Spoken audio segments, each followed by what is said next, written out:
ओम ह्रीं अरहं णमोचिनाणम।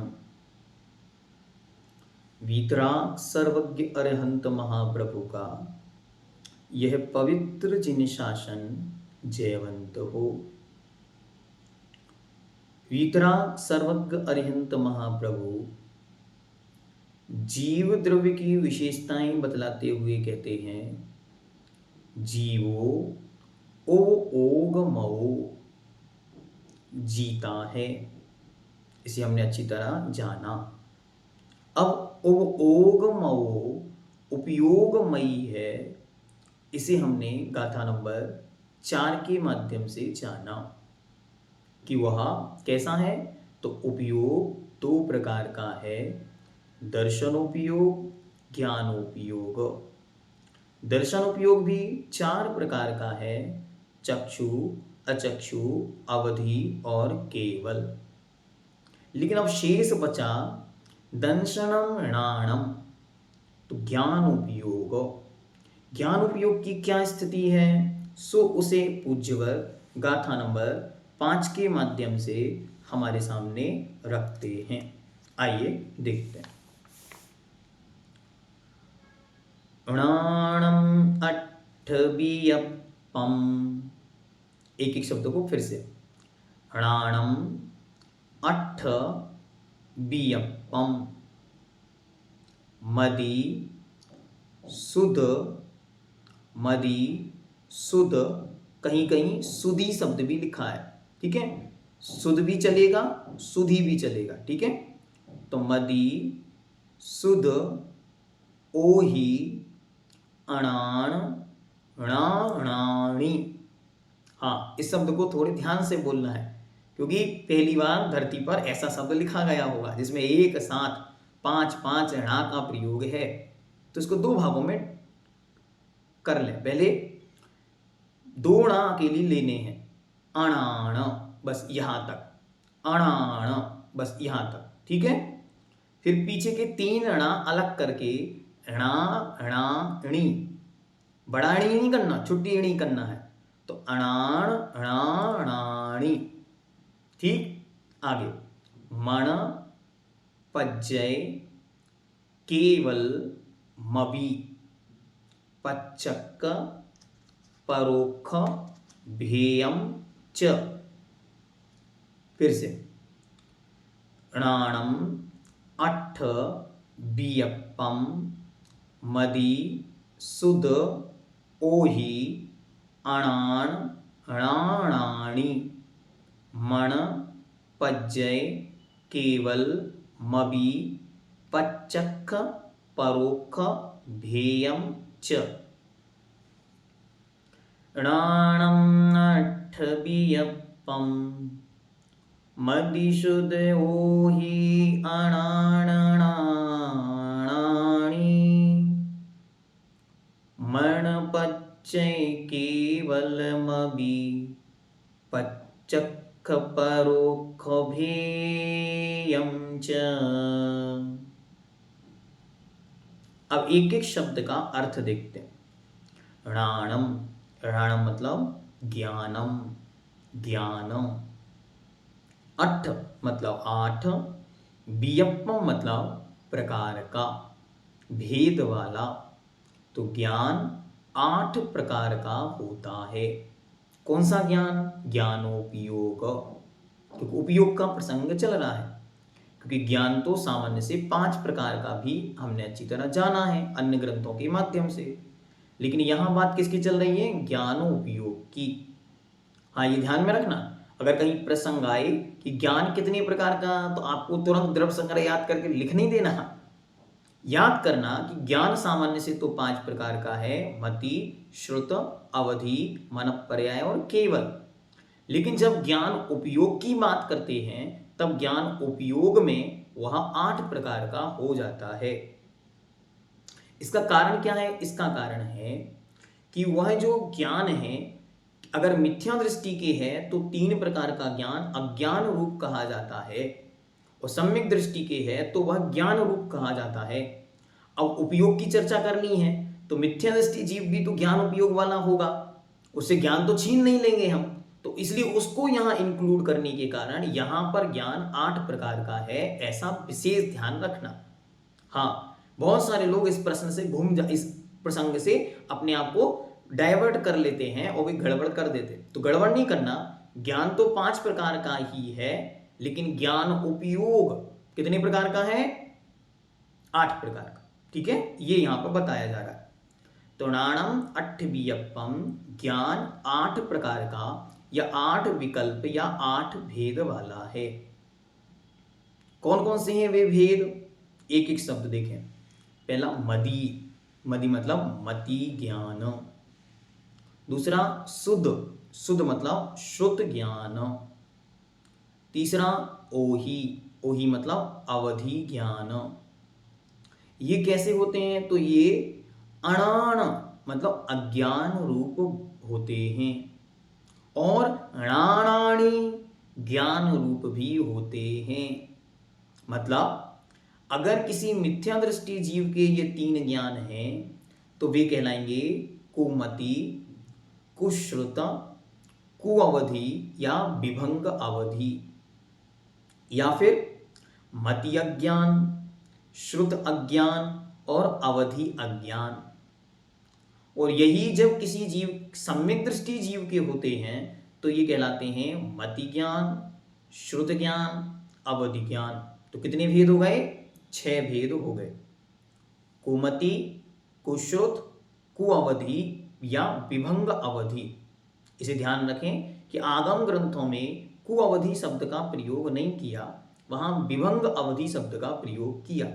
ठीक, लेकिन हम याद करने की दृष्टि से कुमति, कुश्रुत, कुअवधि, मति ज्ञान, श्रुत ज्ञान, अवधि ज्ञान, टोटल ज्ञान कितने हुए अभी? 6। आगे मणपज्जय, मनः पर्यय, और अथ और केवलम और केवल ज्ञान। टोटल कितने ज्ञान हो गए? ये टोटल 8 प्रकार का ज्ञान हुआ। मति, श्रुत, अवधि, कुमति, कुश्रुत, कुअवधि, मनःपर्यय और केवल। और इनके विषय में और भी कोई विशेषता है? तो कहते हैं हाँ, ये पच्चक्ख परोक्ष भेयम च, ये प्रत्यक्ष और परोक्ष के भेद से 2 और भेदों में डिवाइड हो जाते हैं। पच्चक्ख मतलब प्रत्यक्ष और परोक्ष मतलब परोक्ष। तो ये प्रत्यक्ष और परोक्ष के भेद से 2 और भागों में बट जाते हैं, ऐसा जानना। ठीक है, तो एक बार पुनः गाथा देखें। णाणम मतलब ज्ञान, अट्ठवियप्पम 8 विकल्प या 8 भेद वाला है। कौन कौन से हैं वे 8 भेद? तो कहते हैं मति, शुद्ध और ओही। मति, शुद्ध और अवधि ये अज्ञान रूप भी हैं और ज्ञान रूप भी हैं। तो ऐसे कुमति, कुश्रुत, विभंग अवधि, मति, श्रुत, अवधि। मणपर्यय, मणपज्जय मतलब मनःपर्यय, अथ मवि मतलब अथ और केवलम अर्थात केवल ज्ञान। तो ज्ञान हो गए 8। ये 8 प्रकार का ज्ञान भी प्रत्यक्ष और परोक्ष के भेद से 2 प्रकार का जानना चाहिए। ठीक हुआ? चलिए अब इसको अपन देखते हैं। सबसे पहले ज्ञान को 2 भागों में बांट देते। कौन से हैं वे 2 भाग? तो पहला सम्यक ज्ञान और दूसरा मिथ्या ज्ञान। सम्यक ज्ञान कब होता? किसी भी सम्यक दृष्टि जीव को जितना ज्ञान है, तो जैसे ही उस जीव को सम्यक दर्शन हुआ उसका सारा ज्ञान सम्यक ज्ञान हो जाता। कोई भी जीव मिथ्यात्व से युक्त है, उसका जितना भी ज्ञान है वो सब मिथ्या ज्ञान कहलाता है। ठीक, अब हम आगे चलते हैं। तो सबसे पहले कुमति, कुश्रुत और कुअवधि, ये क्या है? तो ये मिथ्या दृष्टि जीव के होने वाले ज्ञान हैं। जैसे ही मिथ्यात्व का प्रभाव हुआ तो मिथ्या दर्शन से या मिथ्यात्व से युक्त मति ज्ञान ही कुमति या मति अज्ञान कहलाता है। मिथ्यात्व से युक्त श्रुत ज्ञान ही श्रुत अज्ञान या कुश्रुत कहलाता है। फिर तीसरा, मिथ्यात्व से युक्त अवधि ज्ञान ही कुअवधि या विभंग ज्ञान कहलाता है। फिर से हमने आपको पहले भी बताया, पुनः बताते, आगम ग्रंथों में कुअवधि शब्द के स्थान पर विभंग अवधि ऐसा शब्द आता है।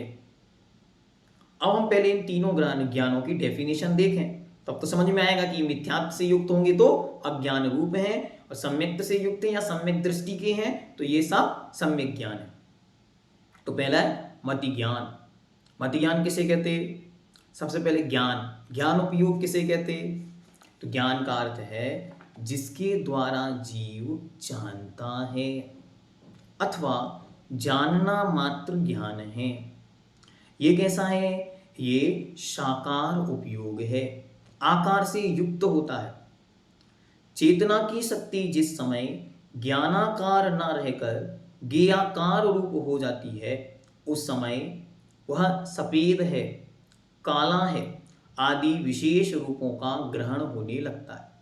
जब तक दर्शन रूप है तो सामान्य अवलोकन था, वहां कोई आकार रंग प्रकार आदि नहीं था, लेकिन ज्ञान होते ही उसमें सब कुछ विशेषताएं आ जाती हैं। तब सामान्य मात्र ना होकर विशेष रूप होता है। अब वह चार प्रकार का जो अच्छी तरह हमने जाना कि वह दो भागों में बांट दिया, सम्यक रूप में और मिथ्यात्व रूप में। मिथ्यात्व के साथ होने वाला मति ज्ञान, श्रुत ज्ञान, अवधि ज्ञान ही कुमति, कुश्रुत और विभंग ज्ञान कहलाता।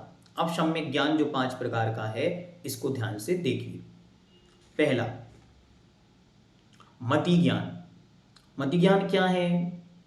तो इंद्रिय और मन की सहायता से होने वाले ज्ञान का नाम मति ज्ञान है। ध्यान से, इंद्रिय और मन की सहायता से होने वाले ज्ञान का नाम मति ज्ञान है। मतलब कोई जीव, उसकी जितनी इंद्रियां हैं उन इंद्रियों, और यदि उसके पास मन है तो उस मन के माध्यम से जो कुछ जानता है वो सब कुछ मति ज्ञान का विषय है। आपके पास 5 इंद्रियां हैं, किसी के पास 1 इंद्रिय है तो वो अपनी 1 इंद्रिय के बल से जानता है। तो जिसके पास जितनी इंद्रियां वो उतनी इंद्रियों के बल से जानता। पेड़ों में मति ज्ञान होगा तो वो कहलाएगा स्पर्शन इंद्रिय जन्य मति ज्ञान। 2 इंद्रिय जीव के होगा तो स्पर्शन और रसना इंद्रिय जन्य मति ज्ञान, और क्रमशः बढ़ते बढ़ते जाएगा। और हमारे होगा तो हमारे मन भी है और 5 इंद्रियां भी हैं तो हम उनके माध्यम से जानते। कहीं कोई साउंड हो रहा है तुरंत कान पकड़ता है, कहीं कुछ दिख रहा है आंखें तुरंत पकड़ती हैं। आहा, रसगुल्ले बन रहे हैं, अरे आपने देखे नहीं फिर कहां से रसगुल्ले बन रहे हैं? तो घ्राण इंद्रिय जन्य मति ज्ञान ने पकड़ लिया। घ्राण इंद्रिय थी, घ्राण इंद्रिय वहां से जो गंध आ रही थी, सुगंध आ रही थी, तुरंत उसने जान लिया आज तो रसगुल्ले खाने को मिलेंगे। फिर ये आम देखते ही पानी आ गया, ये क्या हो गया? ये रसना इंद्रिय जन्य, उसके टेस्ट को रसना इंद्रिय ने पकड़ा। फिर स्पर्शन, ठंडा गरम आदि, बहुत गर्मी है, हाँ प्रकृति साथ दे रही है तो बादल भी हो जाएंगे, तो वहां पर उस रूप में आ जाए। अब आगे चलते हैं। तो इंद्रियों और मन की सहायता से होने वाला जीव और अजीव विषयक जो ज्ञान है उसको मति ज्ञान कहते हैं। श्रुत ज्ञान। मति ज्ञान के बाद जो चिंतन मनन द्वारा विशेष ज्ञान होता है उसे श्रुत ज्ञान कहते हैं। मति ज्ञान हुआ और किसी ने मानो यहां से कुछ, वो बच्चे ने आके टच किया था, तो जो पहला टच था उसका नाम क्या था? दर्शन। टच के मान ये कुछ है, क्या है? आदिक रूप जो ज्ञान हुआ वो मति ज्ञान, और उसमें जाना विशेष, ये बर्फ है, अच्छा हमने ही फ्रिज में रखी थी, बच्चे ने लगे मजाक किया, ये सब श्रुत ज्ञान। तो मति ज्ञान के द्वारा जाने गए विषय में विशेष जानने का नाम श्रुत ज्ञान। इसके बाद अवधि ज्ञान। अवधि शब्द का अर्थ होता है मर्यादा, लिमिटेशन। तो लिमिटेशन को लिए हुए, किसका लिमिटेशन लेना है? तो द्रव्य, क्षेत्र, काल और भाव इनकी मर्यादा या इनके लिमिटेशन को लिए हुए इंद्रिय और मन की सहायता के बिना जो ज्ञान रूपी पदार्थों को प्रत्यक्ष जानता है, किससे? आत्मा से। उनको लाइट की जरूरत नहीं है, प्रकाश की जरूरत नहीं पड़ेगी, वे अपनी आत्मा से उसको प्रत्यक्ष जानते हैं। लेकिन जानते कैसे हैं? लिमिटेशन में। ऐसा नहीं कि आप कुछ भी कहीं से कुछ भी पूछो वो कुछ भी बता देंगे, नहीं, उनका अपना एक लिमिटेशन होगा। वे 10 भवों को ही जानेंगे, 15 भवों को ही जानेंगे आदि, इससे ज्यादा नहीं, इससे ज्यादा नहीं जान पाएंगे। ये लिमिटेशन का नाम अवधि है, मर्यादा है। तो इंद्रिय और मन की सहायता के बिना जो ज्ञान रूपी पदार्थ को, रूपी पदार्थ मतलब जिसमें स्पर्श, रस, गंध, वर्ण पाया जाता है, वो रूपी पदार्थ, वे अरूपी को नहीं जानते, को प्रत्यक्ष अर्थात आत्मा से जानता है, वह अवधि ज्ञान है।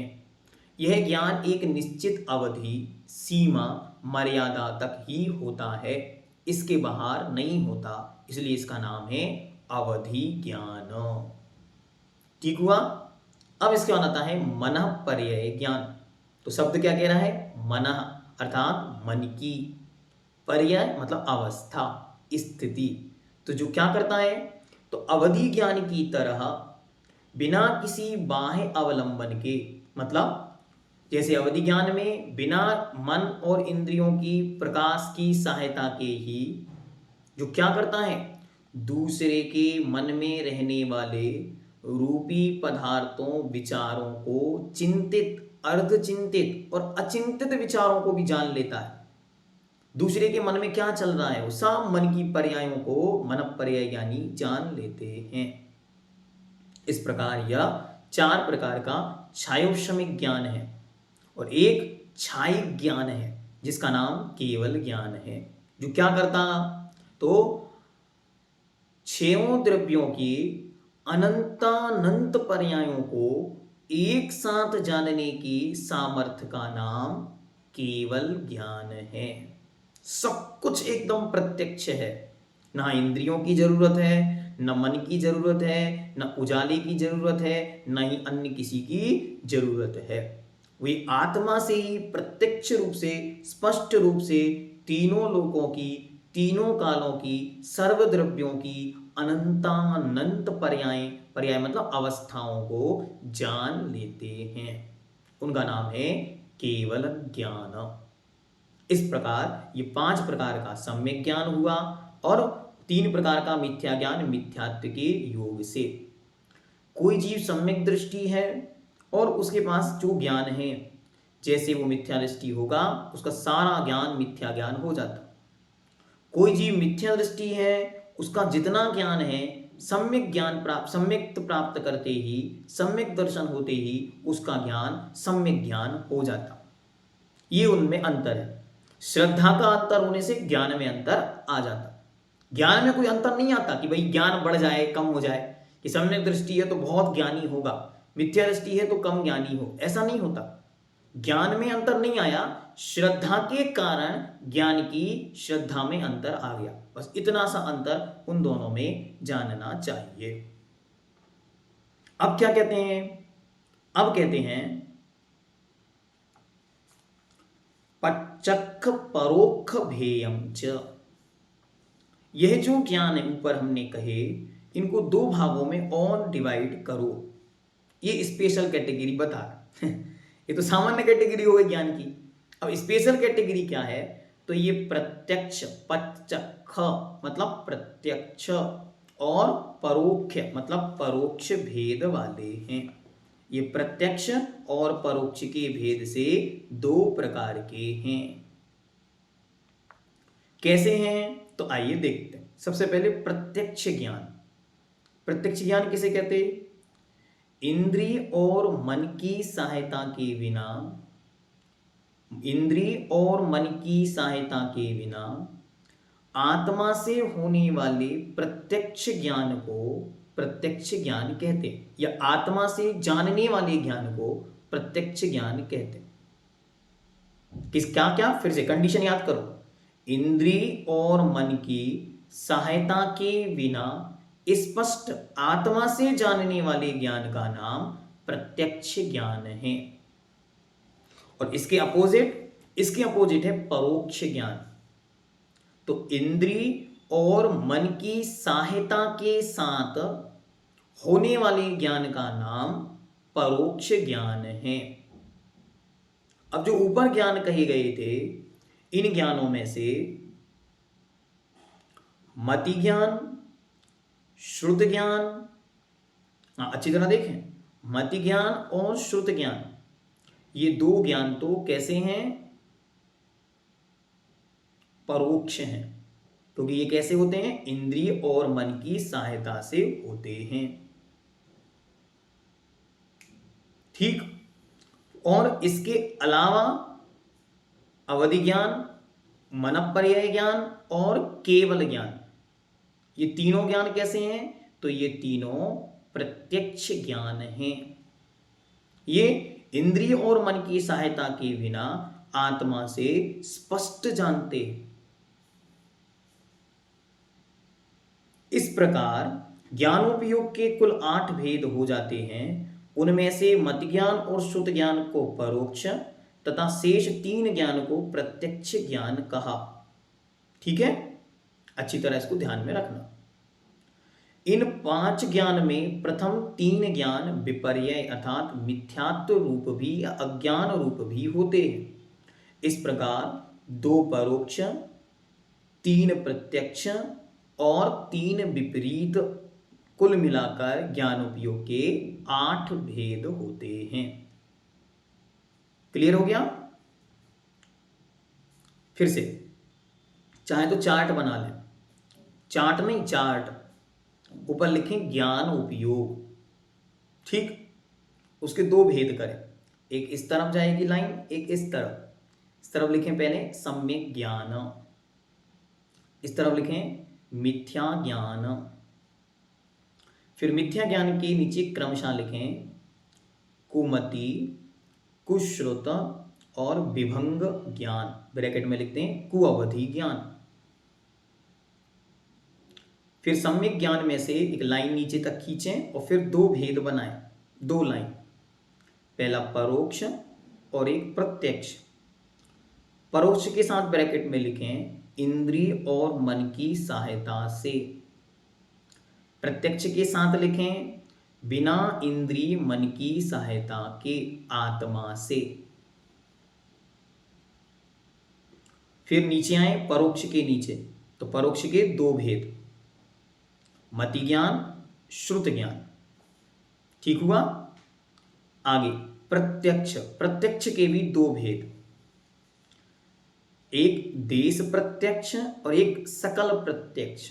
देश प्रत्यक्ष मतलब अधूरा और सकल प्रत्यक्ष मतलब पूरा। जानते किससे हैं? जानते आत्मा से ही है, लेकिन अभी लिमिटेशन में जानते हैं, तो वे हो गए देश प्रत्यक्ष। और जो बिना लिमिटेशन के अनलिमिटेड जानते हैं वे सकल प्रत्यक्ष। ठीक हुआ? हाँ, बहुत अच्छा। अब देश प्रत्यक्ष के भी 2 भेद। देश प्रत्यक्ष 2 प्रकार का, अवधि ज्ञान और मनःपर्यय ज्ञान, और सकल प्रत्यक्ष केवल ज्ञान।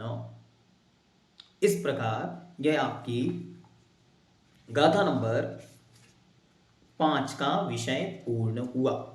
एक बार पुनः गाथा को देखते। णाणम अट्ठवियप्पम, ज्ञान 8 प्रकार का या 8 भेद रूप है। कौन कौन से हैं वो 8 भेद?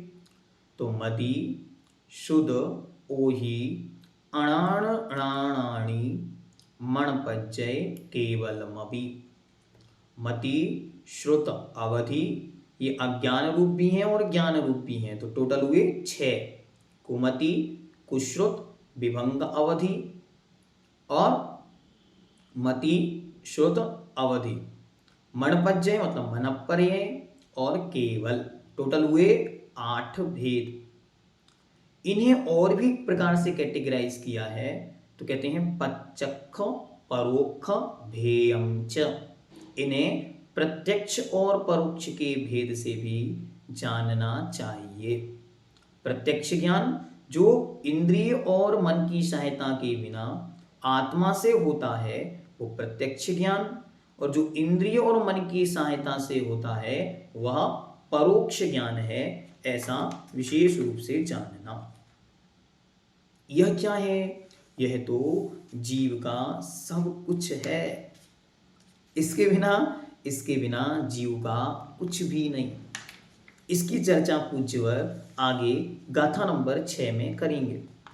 यद्यपि उसका थोड़ा सा विस्तार आपके सामने रखेंगे, इसलिए इसकी चर्चा हम लोग आगे करेंगे। आज के लिए इतना पर्याप्त। हमें अच्छी तरह ये जानना है, जब हम ही सम्यक दृष्टि हैं तो हमारा ज्ञान सम्यक ज्ञान है, हम ही मिथ्या दृष्टि हैं तो हमारा ज्ञान ही मिथ्या ज्ञान है। ज्ञान तो वास्तविकता में ज्ञान है। हम निगोद में हैं तब भी ज्ञान होगा। हम एक इंद्रिय, दो इंद्रिय, तीन इंद्रिय, चार इंद्रिय, पंच इंद्रियों में नारकी, त्रियंच, देव, मनुष्य जहां भी रहें, हम ज्ञान और दर्शन वाले हमेशा बने रहेंगे। इसलिए अपने आप को क्या कहो? मैं जानने वाला हूं, ज्ञानानंद स्वभावी हूं। ये मेरा स्वभाव है जानना। जानो, देखो और जाने दो, बस यही हमारा उपयोग है। तो बार बार अपने आप को याद दिलाओ कि जानना देखना आपका स्वभाव है, करना नहीं है। करना नहीं मतलब हस्तक्षेप नहीं करना। सामने वाला व्यक्ति कुछ कर रहा है तो क्या करो? जानो, देखो और जाने दो। Ignore it. जानो, देखो, इग्नोर इट। अगर हम उसे जानो, देखो, करने में उतर आएंगे तो हम अपना शक्ति का अपव्यय करेंगे। कल और विस्तार से इस विषय को देखेंगे।